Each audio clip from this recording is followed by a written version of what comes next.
Assalaamu calaykum waraxmatullaahi tacaala wabarakaatuh dhammaan asxaabteena youtube-ka channel ku xiran baarka 252 waxaad ku soo dhawaataan muuqaal cusub aan kaga hadli doono wararka suuqa kala iibsiga iyo koox walba oo ku saabsan naadiga kubadda cagta Barcelona.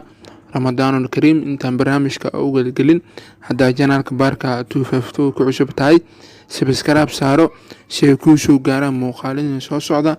Muuqaalkan share dhaha maasanidiin.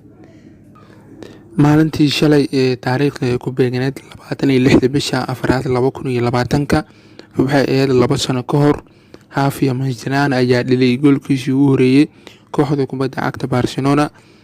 Barcelona waxay u baxayaan kulankaas kooxda kubadda cagta Osasuna.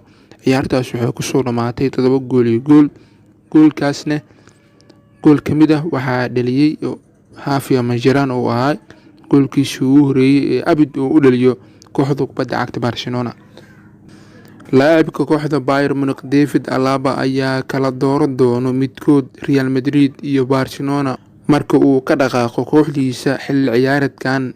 Ma is leedahay Barcelona way u badan tahay inay la soo wareegto David Alaba? Barcelona ayaa diyaar u ah inay Juventus kala gaaraan heshiis kala bedelasho ah labada xidig Artur Melo iyo Pjanic. Artur Melo aadi doona kooxda kubadda cagta Juventus, Pjanic ayaa imaan doona kooxda kubadda cagta Barcelona.